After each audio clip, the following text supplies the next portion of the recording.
PodcastOne presents the Steve Austin Show Classics.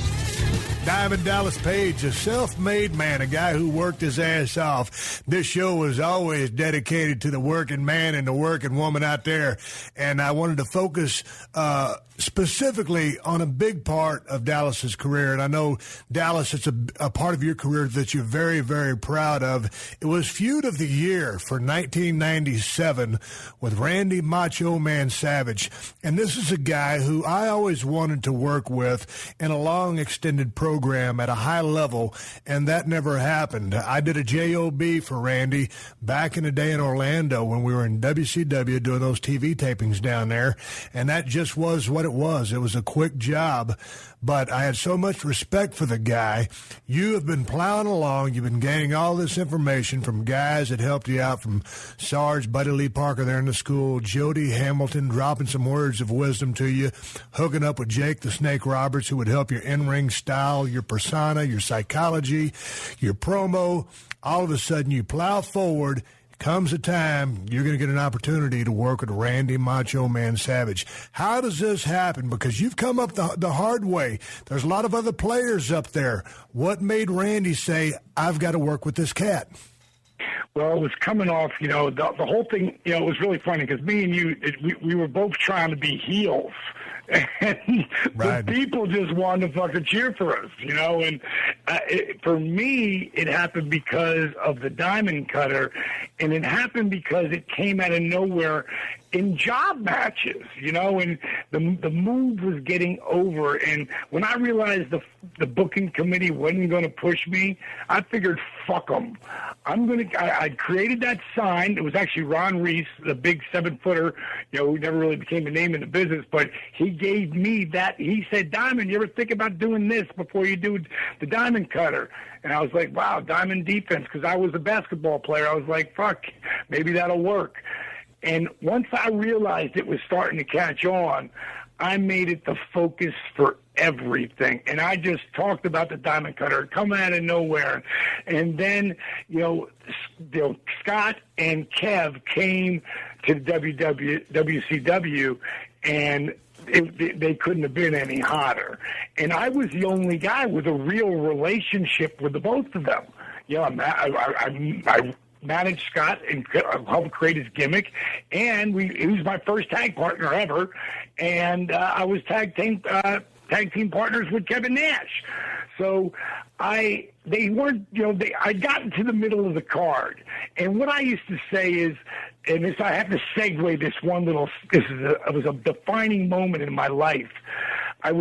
Dusty Rhodes was my mentor off to the side for the business, and he would let me bitch or vent on him at times. And I was so pissed. I'd come out of this meeting with the booking committee, and I was like, Dusty, they're just never going to give me what I used to call the Jake Roberts, Rick Rude spot, which was a shot at being the top guy, a shot at being the upper guy in the business. But whenever Rick Rude came to the ring or Jake Roberts came to the ring, you never knew if they were going to win, lose. You didn't know. I don't give a fuck who they were going against. You didn't know. That's the spot I aspired to be in. And I was like, Dream, they're just never going to give me that fucking opportunity. I mean, I know I'm never going to be you or Flair or Hogan. I mean, I know I'm never going to be the world champion, but fuck, man, they're never going to. And he just cut me off. He goes, what did you just say? And I said, well, Dream, come on, I know I'm never going to be you or Flair or Hogan. He goes, no, what did you say after that? I said, well, dude, they're never going to put the world title on me. He goes, then what the fuck are you doing this for? He said, Dallas, if you do not think that you have the ability to be the world champion as hard as you work, who you work to be, and you don't think you can be the world champion, he goes, you need to get the fuck out of this business right now. And I swear to God, bro, I wrote it down with him on the phone. I will be the world champion in 5 fucking years. And I wrote it just like that. And fucking it was 4 years, 4 months, and 14 days. That's when April 11th came around, and I was the world champ. But it happened, the whole shift changed when Scott and Kev came in, and I shot that. They shot the angle with me, and it was my idea that they give me the NWO shirt, and I tell them to go fuck themselves. I remember that. And that was the beginning. Hold on one second. Just pause on me right there. You walk in the door to the left. It's a little bottle right there. So what happened right there was I brought the idea, knowing that the Booker Company wasn't going to do anything with me. I went to Kevin because I knew Kevin and Scott created their own destiny. I went to Kevin, told him my idea, and he loved it. And he said, go tell Bischoff. I go, no, I got to tell Scott. And he goes, dude, you don't think Scott's looking to pay you back for creating his gimmick and giving him a job when his wife was pregnant? By the way, she was pregnant with Cody, you know? And he's like, don't you think he wants to help you? I go, yeah, but he's doing the job. He's doing the diamond cutter, so I got to ask him. So I went and asked Scotty. He was like, done. That night, we go to the bar because we had the luxury of having Nitro on, and then they played it again. So we could all go to the bar and drink some beers and some shots and watch the show. So I went with Nash and Hall, and we sat down with Bischoff at one of the tables in the bar. And I had Kevin tell him the idea where I took the shirt on, hugged Kevin. Scotty gives me the high five. He goes to shake, and as he goes to leave, bang. Kevin comes at me over the top rope, through the table. I take off through the people. Kevin pitches it, and Bischoff shakes his head. He goes, I don't know. You know, nobody's dropped you guys yet. And Scott Hall steps up, and he says, if being you, I know you guys are tight. He goes, and being your friend is a detriment, I don't know if I want to work here. I was like, wow. You know, I always say it's not about who you know or who you know or who knows you. I always say it's who's willing to say they know you. Who's willing to put their name on the line for you? And those two fuckers did it right there. So when we did that and that fucking place exploded, Randy being one of the smartest guys in the business, and you know if you could stay on top for 5 years, you really made an impact. But if you can stay on top for 10, 15, or 20 years, well, you fucking really know how to play the game that we did. And Randy, that motherfucker had been on top for 20 years. And he saw, okay, finally Diamond's hot.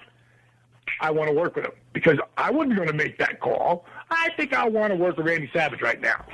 I had zero stroke. So it was such a compliment to me. And here's a backstory on that angle. This is 2 months before. Me and Bischoff are sitting at the Longhorn Saloon where we used to drink all the time and catch some steak and beers and shots or whatever and, you know, talk about the business. And one night I go, I got to tell you something. He goes, what's up? I said, Kimberly, you know, has been in blondes, brunettes, and redheads and a bunch of satellite Playboy shit. You know, it's like their satellite issues. I said, a couple of months ago, they contacted her for celebrity nudes. We're talking about, the chick who was from Baywatch, Pamela Anderson and Nicole Smith, Cindy Crawford, the most beautiful women ever in Playboy.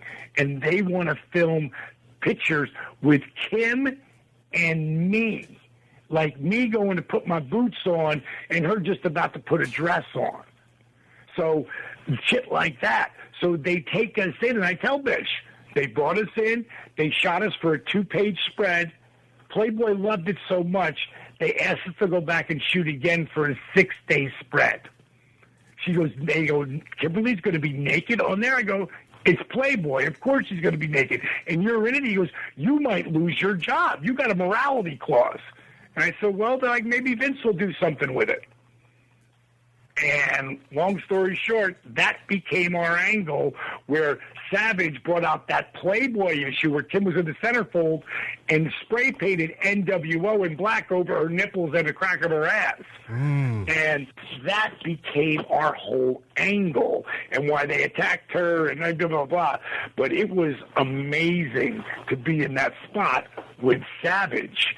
And the really, when I first did everything I did with Savage in the beginning, I barely felt him, because he was so smooth.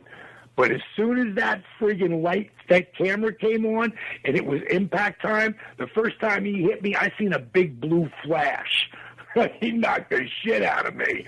And you were talking about that elbow up the top rope.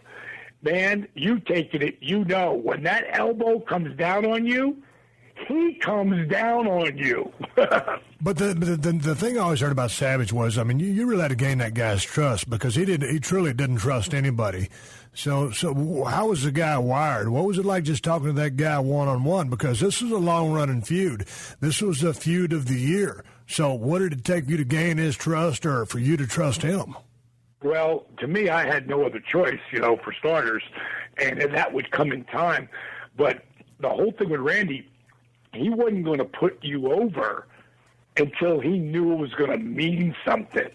So we had done that loop going into that pay-per-view, and we'd worked together about 12 times by that time.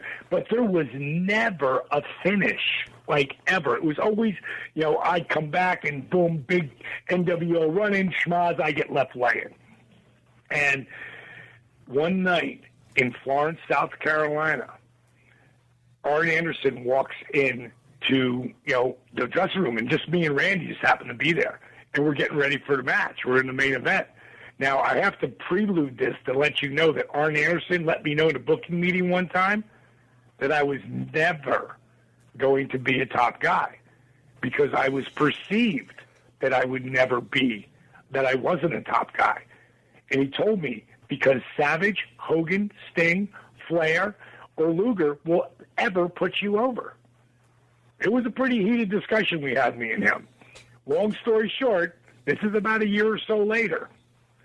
And he's coming in to ask Randy, what do you want to do for the finish? And Randy looks up at him, goes back to putting his boots on. He goes, I think I want to take the diamond cutter. And Arn almost fell over. And me too. And he says, Diamond, I hope you realize what an honor this is. And I looked at him like, are you fucking kidding me? Did you really just say that to me? I go, yeah, I do, Arn. And I love Arn. But at the time, we were still in that spot, Right. And I really do. I have a shitload of respect for him. But there was just conflict we had going into that. So we get out there, we do our match. It's Florence, South Carolina. There's no cameras. We have a hell of a match. I fucking blow a huge comeback. Boom, he shuts me down. He goes to slam me, and I turn into a diamond cutter, and that fucking roof blew off. And I just laid there as the ref went, no, whatever he had done, counting it off, and I just lay my arm across him. 1, 2, 3, and it was like there was a moment of silence, and then the roof exploded. And because the fans could not believe I just fucking beat him, yeah. And the internet wasn't as live as it is today because they wouldn't have done that because it would have went all over the internet. I beat them. You know what I mean? So they couldn't have done this today. But all over Twitter, everybody would tweet, DDP beat Savage, oh my God. So he's laying there looking up at the lights. I'm laying there facing the mat. And you watched Maxwell Smart back in the day, back when we were kids, It was like the cone of silence, Steve, came down over us. And as loud as it was, I could barely hear them. All I heard was, well, I guess we know what we're going to do at Spring Stampede. Oh, Jesus Christ. Oh, man. I was like, if he's ribbing me, I don't give a fuck. And then we got there, we did that, and he just took that diamond cutter off the chain, and that first Spring Stampede was amazing. It was 2 days off my birthday, and then we came back with it. We would have gone right back in the next month. You know how it goes. But Randy tore his Achilles, which friggin' pushed it back a month, and the booking committee started to push us down the card. And Randy went, oh, man, having a pit bull in your corner to keep your shit alive. And he went right to Hogan. And we did this angle where he came out cutting his promo about me with crutches. And they were shoot crutches, the aluminum ones that he needed. And I came out and, went at him, and he got out of the way, and he grabbed Liz, and he, dropped one of the crutches. So I picked the crutches up, and I went to hit him with the crutch, and, he pulled Liz in front, and, he dropped the other crutch, and Hogan came back from behind me, picked up the other crutch, and right as I'm about to get Randy, of course, Folk clobbers me with the crutches, right? And that motherfucker, I gotta tell you, he whipped me like I stole his family jewels. He whipped me with those crutches. I'm watching pieces fly off that fucking crutch like jettison left and right. And a side note, I go back, to the locker room, thank Hulk for whipping the shit out of me, thank Randy, and Kevin Green, remember him, the football player? Oh, absolutely. So Kevin's there, and I just got out of the shower, right? I'm going to grab something behind the monitor. So for anybody who knows, the monitor is where we watch the show in the back. And Kevin Green's face goes, Diamond, what the hell happened to your back? I go, didn't you just watch that out there? Like, his eyes got big as grapefruits. He's like, oh, my God, that was, like, real. I go, yeah. It was. And I just walked away. But to see his face, and that kept us alive. And the promos that we did, and the following pay-per-view, we did it. And anybody, because I know a lot of people watch YouTube and stuff, the following pay-per-view, I went out and cut a promo on Savage with the crutch, because I just got the shit whooped out of me with the crutches. And what happened was, when he came to the ring, they pulled him back, and they pulled him back and forth. And when I finally, when they sent the NWO, I started whipping motherfuckers with these crutches. And I think it was Bagwell or it was Vincent, I'm not sure, Virgil. I went to hit him across the stomach, and a piece of, I'll find it, Steve, and send it to you, a piece of the crutch, which is an inch around, and it's aluminum, and it's jagged, and it's 7 or maybe 12 inches. It breaks off on his stomach and starts heading into the audience. Oh, missile, bro, going I don't know how many miles an hour. But thank you, God, thank you, God, thank you, God. I've said it 1,000 times, even when I still watch it. It hits the middle rope and bounces back. What's the odds of that? You're listening to another classic episode of The Steve Austin Show, only on PodcastOne.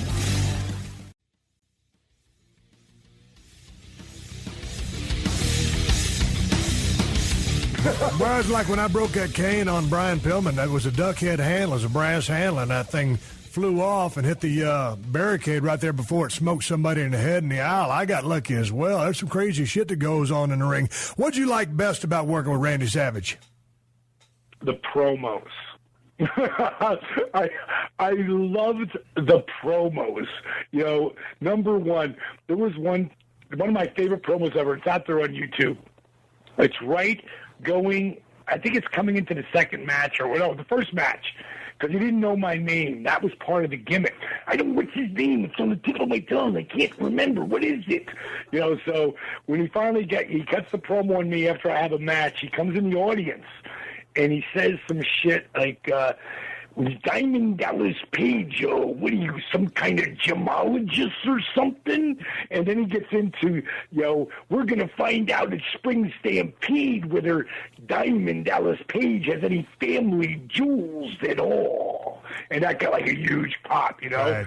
And I had no idea how he was going to end it. And Gene went to close it out, and I grabbed the mic, and I go, well, Macho Man?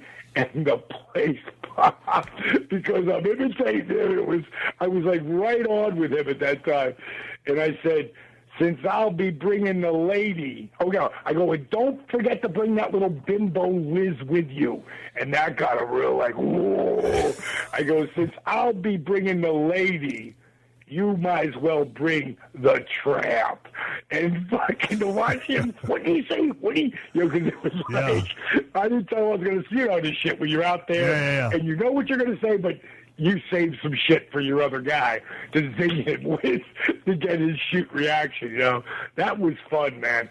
And the match themselves, You know me. I like to lay my shit out. I like to know where I'm on the match. But I always call the best improvisation. I should say preparation with improvisation. With Savage, we knew exactly where we were going to go at all times, but we would drift off all the time, man. And right on cue, come right back to where we were. We wanted to be in that match, and it was an awakening, man, to the business like I never could have gotten. It was sort of like what you did with Brett. And what really exploded your career, I had that with Randy, and it was really special. And one of my favorite things was the La Parker thing, which you had brought up. And I actually thought you was La Parker. I remember that match. I remember it like it was yesterday. It was awesome. But nobody knew Steve. I'll tell you who knew. Terry Taylor, because he was in charge of some part of the shit backstage. Tully, of course, knew. Bischoff knew. Randy knew. I knew. And La Parker had no idea why he was summoned to the ice skate. This was like one of those 12,000, people arenas that the guys that got the local hockey team, So maybe it was like 8 to 12,000 people. And it was, I can't remember what show. I think it was Nitro. I can't remember what show it was.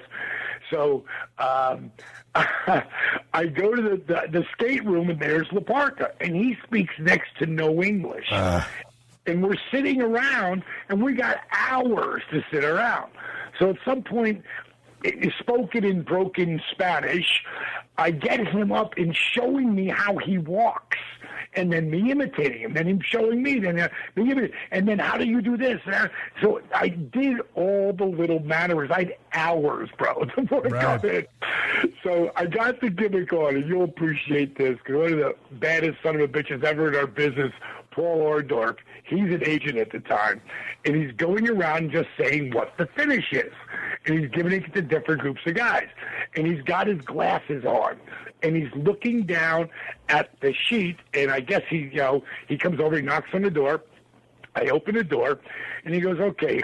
He used to call him La Parker. That was his La Park up. And he goes, La Parker. Okay, all right, okay, you're going over to finish. And he looks up at me, and he sees my blue eyes, and he goes, you're not La Parker.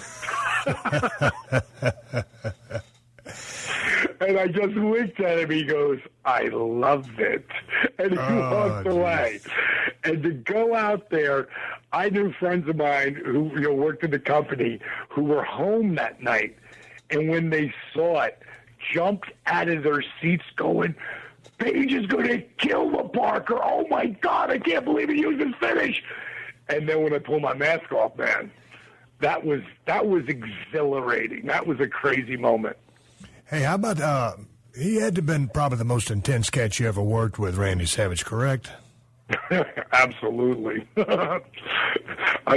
I'll give you how intense. At Thanksgiving, like our angle had started on my birthday in April. So now it's Thanksgiving, and this guy, he's made me. He's put me in that spot. And Kevin and Scott, they lit the rocket. He took it home, and I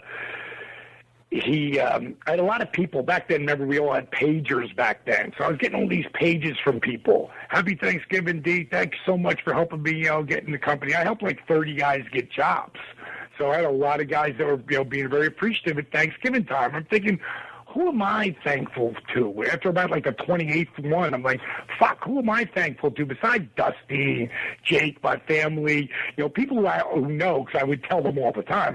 I always say there is no Diamond Dallas Page without Dusty Rhodes. I've said it thousands of times. I never forget where I came from. And I'm thinking, well, who else doesn't know? And I go, fuck, Randy doesn't. I'll bet you he doesn't know how much I appreciate this. So I pick up the phone.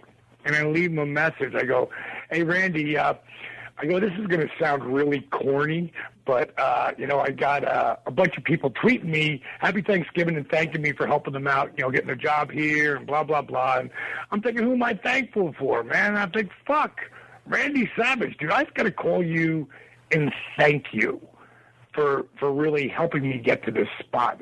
I couldn't have done it without you, man. I really appreciate it. I hope you have a great Thanksgiving. I hung up. Well, The next week, he's not the TV. I think he's on vacation. So it's like 2 weeks later, and I see him backstage. And when he, the way he walked around sometimes, that was that motherfucker in the back, too, and you know that. He's wired different.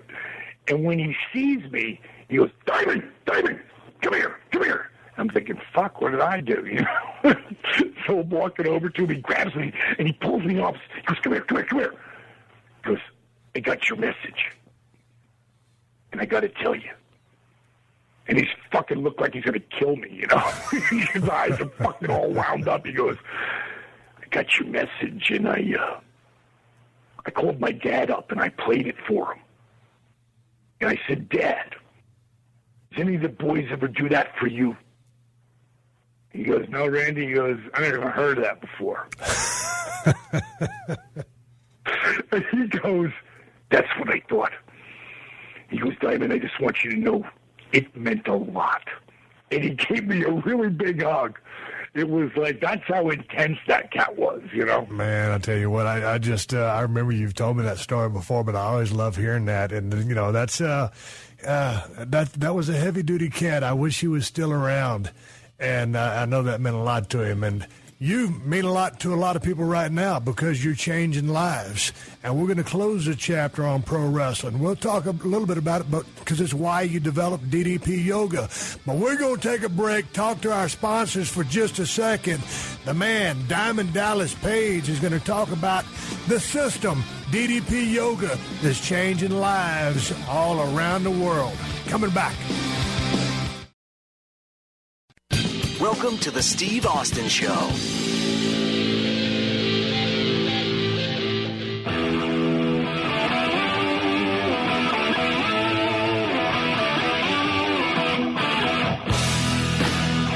right, here we go. One more time. Talking with Diamond Dallas Page, my old buddy from a long time ago. Guy who has worked his ass off to entertain people all over the world and who continues as the working man. But in a different way. He's developed a system called DDP Yoga, which is literally changing lives all over the world. You've got cats doing this stuff in Afghanistan and the NFL and WWE and TNA. I'm about to try it myself, but let's get the 411 from the man himself and talk about the creation, the conception, and the adaptation, all the transitions that this system has made to become the force that it is to change lives all over around the world. Dallas, tell me about this yoga thing because I've known you forever. You came out to my crib back in the day. You put me through a workout. Why is everybody falling in love with the DDP yoga system? Well, I think, first of all, I've got to clear up. For anybody who hears yoga and thinks, fuck, I'm not doing yoga. I was that guy, and I get that. So, just listen to what I have to say for a minute when it comes down to actually fucking being a guy who says, fuck, I wouldn't be caught dead doing yoga. I was that guy for the first 42 years of my life. But when you start wrestling at 35, your career doesn't take off until you're 40. At 41 and 42, you were on top of the world. 96, 97, 98, I was constantly trying to find ways to hold back the hands of time. And then, boom, I blow out my back, and 3 doctors tell me my career is over. I'll try anything. I mean, I just got there. I just got to the top of the heap, and now the 3 specialists are telling me I'm fucking done. Now, I'd rehab both shoulder surgeries. I rehab both knee surgeries back, so I know a little bit about rehab. I talked to the guy who's helping with the rehabilitation for my back, and he was like, well, you'll never really be able to actually get in the ring and do this as well because you'll end up being crippled.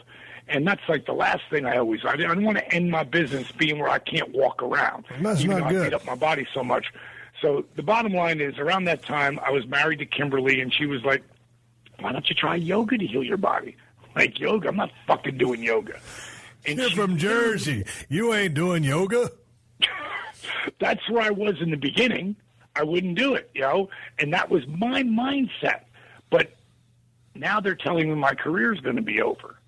So she sort of bullied me into it, to trying it. And I got to tell you, I thank God every day, Steve, that she did, because it's in 3 weeks I felt a significant difference in my flexibility and my core strength. So now, I'm doing it a couple of times a day. And when it gets to going to bed, I've already know how to do a bunch of these positions, a bunch of these moves. I'll do some before I go to bed to help stretch myself out. Now, the whole time I've been doing the rehab. I've still been going down to rehab, too. So I just start to mix those rehab positions with the yoga positions. And then I decided to add in old school calisthenics, push-ups, squats, crunches, done with like a slow burn movement. And my body started getting stronger. And I decided after 8 weeks, I'm feeling pretty good. And you know how I do those push-ups. I lower for 3 seconds. I hold there 3 inches off the ground for 3 seconds. Then I push up for 3 seconds, come down for 3 seconds, hold for 3 seconds. Then I go into a yoga position, a cobra into a down dog. Well, in the beginning, I had to do my push-ups on my knees like a girl because my back was blown out. My core was gone. Eventually, I got off my knees, though. Eventually, those 3-second push-ups became 5-second push-ups. The 5-second push-ups became 10-second push-ups, and then it became sets of 10-second push-ups in my workout. So now my body's getting stronger. I decide I'm 8 weeks into this rehab. I decide I'm going to get on that Stairmaster, and I'm going to start to really work, get my cardio back up as well. And, I do my workout with a heart rate monitor. And I want to make sure that I stay in my zone so I don't overtrain myself or hurt myself. So I get on that Stairmaster, and I stay right my heart rate about 130, 133. That's low enough where I won't hurt myself, but it's high enough to burn some fat and get some cardio going. And about 3 or 4 days of doing that, I get off the Stairmaster, get on the mat, and I'm doing my shit. And I guess I'd done some 10-second push-ups. So I was into some kind of engaging physical part of the workout, and I happened to look at my heart rate monitor, and it said 140 beats a minute. I'm thinking, how the fuck is that possible? I'm not on the Stairmaster. I'm on the mat. Right. And then I started to realize, and today it's like a whole different level than it was back then. But I started to realize that every time I flex or engage a muscle, my heart has to beat faster to get the blood to the muscle. And what ended up happening is I ended up developing, completely by accident, a kick-ass cardiovascular workout that would dramatically increase your flexibility and your core strength. But the key is here, minimal joint impact. No wear and tear on your body while you're strengthening your core and increasing your flexibility. So in less than 3 months, I was back in the ring. So at 42, they said my career was over. At 43, I was the heavyweight champ of the world. And I'm going to keep doing that shit. And I started turning people onto it. And it just started, one by one. It was sort of like my career as a wrestler. I turned one person at a time onto being a fan.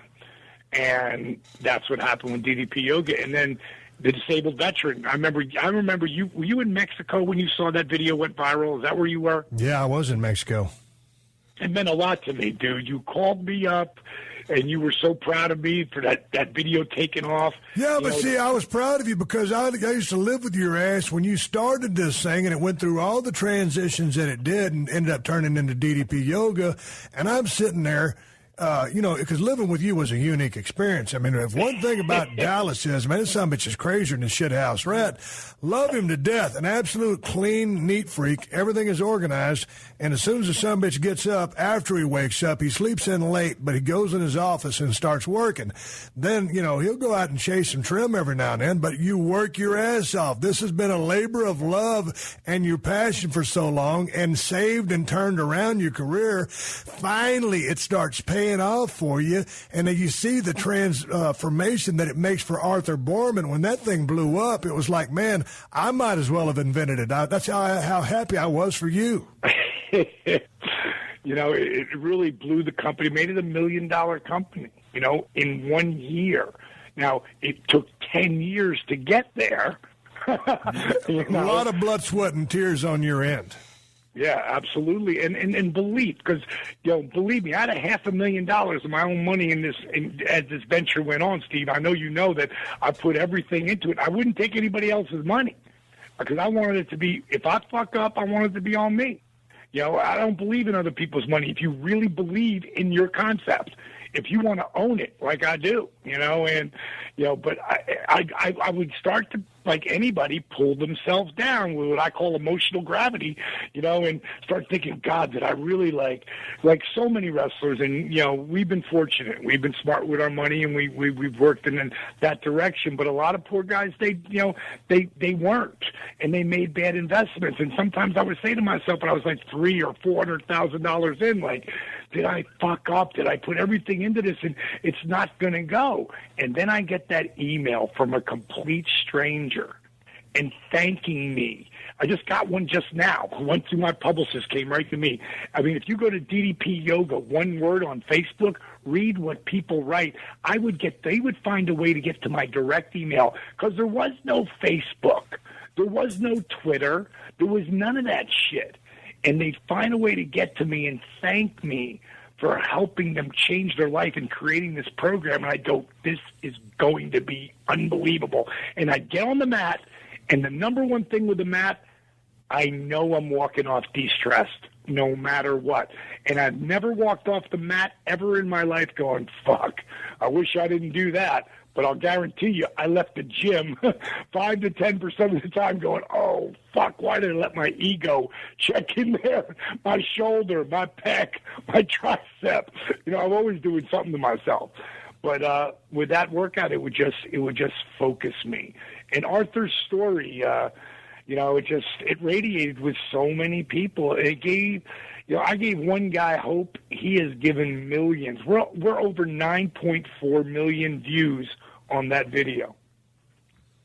9.4 million. That's absolutely incredible. So you've got the website, ddpyoga.com?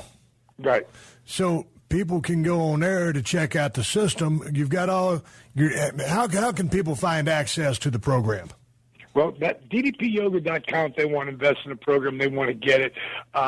Out of it, like the Twitter, I'm always on Twitter. I have a guy who helps me named Bill, but I'm the guy. When it comes from me, it comes from me. At Real DDP and at DDP Yoga on Twitter, and I got a lot of people, a lot of force of people always, you become more accountable, and that's what people need. You need accountability. That's what DDP's accountability crib's all about. Just being accountable. It just makes you work harder, makes you focus more. It helps you manifest your dreams into a real reality. But my Facebook, DDP Yoga, one word on Facebook, if you just want to see what people are really saying, go there and just read through some of the comments, because it's like you can't make people chant Austin. You can't make them chant DDP. They only because they believe it, and they believe in the character. You can't make people write the shit they do on Facebook. You just can't do it. You can control a couple, but you really can't control the masses. And, the whole thing with DDP Yoga is once you get, the program, we invite you to Team DDP Yoga. And I think I said it earlier in an interview I did today. I don't, anybody who wants to go sign up on teamddpyoga.com, go check it out. Even if you're just looking for the inspiration, to keep focused on whatever goal you're going to get. And I know at some point people are going, damn, I got to try this shit, because everybody seems pretty pumped about it. But you just got back from Mexico on your DDP Yoga seminar, that was a big success. I saw the footage that you had on your website, and it looked like everybody was jacked up. It was a neat video, you guys. You did like 2 hours and 2.5 minutes. Yeah. So what's the next movement? What's the next step for DDP Yoga? Well, it'll only hit like worldwide, monster exposure. We do an infomercial. We finished it. I put all my own money into it. I call it a documercial, and because it's really inspiring things as opposed to, inspiring stories. It's not about, hey, look at my abs. It's like, hey, look at my life and what I've done with my life and how I own my life. And, we just started it. One of the biggest things we're doing, besides getting ready to launch the, which I'm going to call a documercial, we'll launch that this fall, getting ready for the new year. But the thing I'm the most excited about is we started the DDP Yoga Challenge. And what that is, it's a $25,000 contest. There'll be 3 winners of $5,000. and we're talking about an inspiring blog, video, using YouTube or Vimeo, written copy, pictures. What are you doing to inspire yourself to own your life? And while you're inspiring yourself, you're inspiring others. So whoever has the net, we started this contest about 3 weeks ago, and in another 2 more months, we'll hit the 3-month mark where we're going to award someone $5,000 for having the most inspiring blog. Then we're going to do it again when we hit the 6-month mark. Who's had a most inspiring blog over the last 6 months? Now, it can't be 2 winners. I mean, it can't be 1 winner. There'll be 2 winners. Then we're going to have one at the end of the year. And at the end of the year, that'll be 12 months, and we're going to give another $5,000. Now, out of those 3 winners, we're going to give, there'll be 3 of them. They'll all go on a year. So who's the most inspiring blog out of that? I've got my 5-6 people who are really inspiring, from Arthur to this woman, Stacey Morris, who lost 185 pounds in 18 months and has kept it off for 2 years. This woman, Terry Lang, who's a major force. She's the godmother of DDP Yoga. They're all the people who are going to be picking the winners of the 3 winners, and whoever wins out of that 1 year, blog combination, they're going to get another $10,000. Now, if you want to see, if you go to ddpyogachallenge.com and watch the video there, we went to Arthur Boorman because we got to take care of him. He's the most inspiring guy over the last year. So we went to his house, and I was also say you got to see his expression because there was no expression. He didn't know what to think. He didn't know where to should have wind his watch. He was speechless. It was great. He was in a bad way. The money came at a great time, and you can't get a more inspirational story than Arthur Boorman. It was priceless, man. And it's a way for us to actually continue to move out into social networking. And I know you're a big guy on Twitter, and you're friggin' shit. Some of the shit you put up there is funny as shit. But what you're doing now with your blogcast and stuff, we know that it's all about social media. And this is how we're reaching out. Olive, I guess the guy's Fit for Life, the guy who used to do $100,000 contest. Like my partner, Steve Yu, his wife won that Fit for Life contest, $100,000.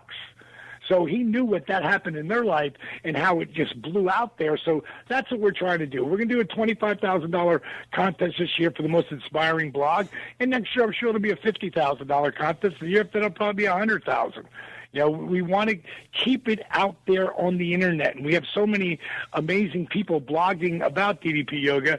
And we were just down in Mexico at the retreat. We had 80 people there, and the only reason we didn't go over that is because I didn't want it to be any more than that, because I wanted to be able to connect with everyone. And 20 of them were either my combination of 20 were families and people who've been down there enough times, so they helped out with everybody. But there were 60 new people there that were we had an amazing time down there. Well, I'll tell you what, you had 80 people down there at the camp in Mexico, but you're fixing to have one more here in Hollywood, California.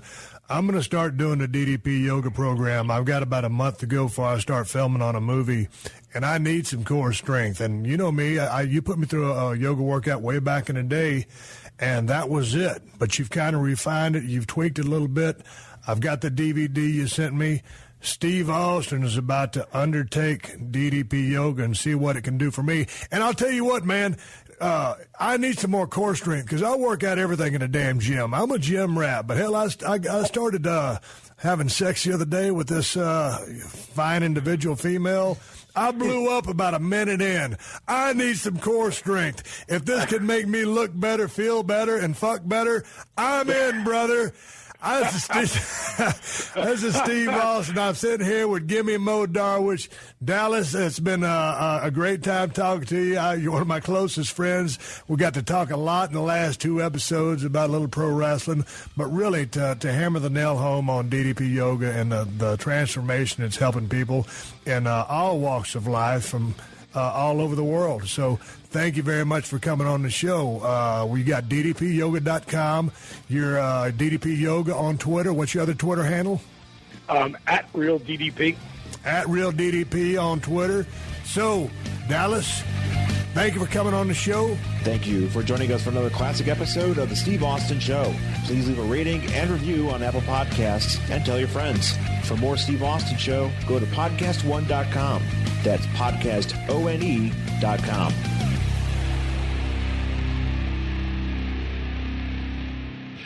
All month long on Pluto TV, stream the biggest Tyler Perry movies free. Watch your favorites like Medea's Witness Protection and Medea's Big Happy Family. Join Tyler Perry as he goes on a couples retreat with Sharon Leal in Why Did I Get Married? Or Idris Elba and Gabrielle Union in the Tyler Perry directed film Daddy's Little Girls. Plus, Pluto TV has hundreds of channels with thousands more movies and TV shows available on live and on demand. Download the free Pluto TV app on all your favorite devices and start streaming now. Pluto TV. Drop in, watch free. Yo, what's up, guys? This is NBA champion Bobby Portis of the Milwaukee Bucks. Bobby Portis and the Bucks. Inside, Portis for the slam. Here with my brand new podcast, Keep It a Buck. Each week, me, AB, and Barrette. It's your boy Blessed Up AB, man. They call me Baby Tay, they call me Red Tay, they call me Barrette. We'll be talking to special guests from fellow athletes, celebrities, and friends from all walks of life. And you know we'll keep it a buck. So you saying you better than J. Cole? J. Cole. Cook J. Cole. J. Cole, nice though. My floater is Hall of Fame. Knocking your game. They got to watch it guys like Chris Middleton and Giannis, like watching these guys like 300 makes a day. Not, and I'm not talking about just shots. Makes. It just ain't gonna come just because you dreaming about it. You gotta actually make it into a reality. You gotta speak it into existence. You gotta make your daily deposits every day. Ooh, lunch meat. Lunch meat. Download new episodes of Keep It a Buck every Thursday, wherever you get your favorite podcasts. Keep it a buck. Peace.